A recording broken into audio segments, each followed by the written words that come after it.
Road two Dubai দর্শক আপনাদের স্বাগত জানাচ্ছি আজকের পর্বে। শারজার পথে প্রান্তরে আছি, ঠিক ট্যাক্সি ক্যাবে আছি, এখান থেকে ঘুরছি। এখানে চাইলেই আসলে সব জায়গায় নামা যায় না। আমাদের সঙ্গে আছেন একজন পাঠান। হ্যালো পাঠান ভাই, how are you? How are you? হ্যাঁ, লুক এট ফ্রন্ট। कैसा है? ठीक है। खैर खैरियत है। পাঠান আর খান কা খান। इमरान खान पठान ऑल एक है ना। और कैसा है आप? कैसा है? ठीक है आप? Shahrukh Khan, Shahrukh Khan Imran Khan I am like Imran Khan. বহরনিজ পার্কের পাশেই আসলে যে পার্কগুলোর কথা আমরা দেখি, এটি খুবই এইটা অভিজাত এলাকা বলা হয়ে থাকে শারজার, যেখানে আসলে পার্ক আছে, অ্যাপার্টমেন্ট আছে। চাইলে আপনি এখানে 20 দিরহাম দিয়ে ঢুকতে হয় ওই জায়গাটা পার হয়ে, যে জায়গাটা আপনারা দেখতে পাচ্ছেন ঠিক এখানে 20 দিরহাম দিয়ে ঢুকে আপনি সেই জায়গাটা উপভোগ করতে পারবেন। তবে ডেফিনেটলি সেখানে কোনো ক্যামেরা অ্যালাউ হয় না।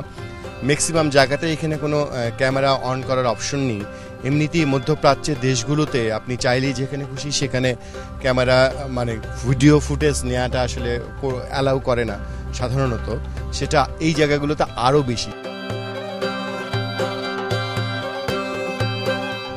রোড টু দুবাইয়ের এই জায়গায় অবশ্যই এখন আসলে রোড টু শারজা হয়ে গেছে। আমরা শারজার পথে প্রান্তরে আছি। আমরা আসলে খুব সুন্দর একটা মসজিদ দেখতে পাচ্ছি, নূর মসজিদের সামনে আছি একদম। আমরা আসলে এটা দেখানোর চেষ্টা করব আপনাদেরকে অবশ্যই।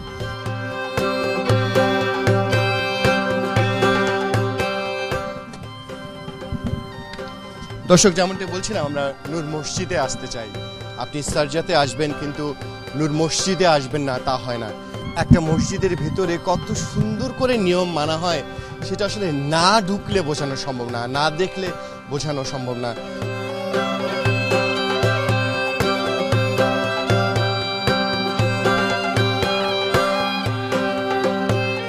আল নূর আইল্যান্ড, যেখানে রয়েছে বিভিন্ন পার্ক, বিভিন্ন খেলা, মানুষ যে বিদেশ থেকে এসে এই জায়গাটা ঢুকে।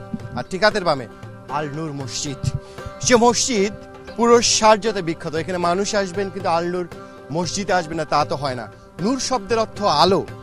এই মসজিদটির প্রায় 600 মসজিদ আছে এই শারজাতে, কিন্তু এই মসজিদটা একেবারেই ভিন্ন, একটু অন্যরকম। এখানকার যে শাসক রয়েছেন তার স্ত্রীর নির্দেশে 2005 সালে নির্মাণ করা হয়। এখানে একসঙ্গে প্রায় 2200 মানুষ নামাজ পড়তে পারেন, যার মধ্যে 1800 পুরুষ এবং 400 জন নারীর জন্য এখানে আসলে নামাজের ব্যবস্থা করা হয়েছে। এবং এর স্থাপত্য শিল্পগুলো একদম অন্যরকম, সবকিছু মিলে একটা অন্যরকম আমেজ। আমরা যেটি বলছিলাম, এই মসজিদে সাধারণত এখানে বাইরের কেউ প্রবেশ করতে পারে না।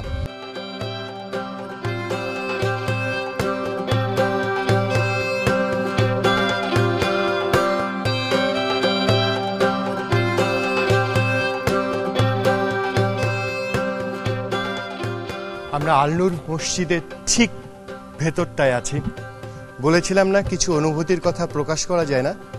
ঠিক যেখানে আছি একদম মসজিদের ভেতরে, শীতল অনুভূতি, বা এই অনুভূতিটা আসলে বলে প্রকাশ করা সম্ভব নয়। এখানে একজন কাজ করেন বাংলাদেশের ভাই, তিনি আমাদের সুযোগটি করে দিয়েছেন। নুরুজ্জামান ভাই আছেন, কুমিল্লা বাসা। সেই নুরুজ্জামান ভাইকে পেয়েছি। নুরুজ্জামান ভাই, আসসালামু আলাইকুম।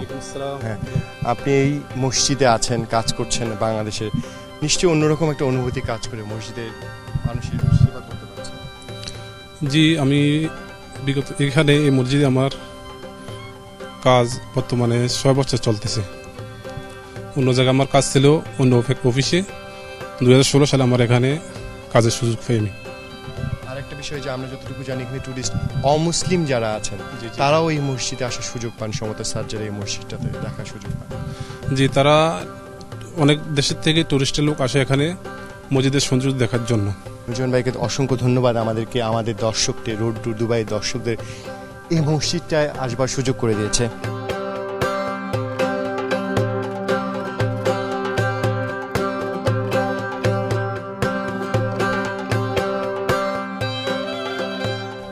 আল নূর মসজিদ থেকে আজকে এই পর্যন্তই। রোড টু দুবাইয়ের এই পর্ব এখান থেকে বিদায় নিচ্ছি। নিশ্চয়ই দেখা হবে আগামীকাল একই সময়।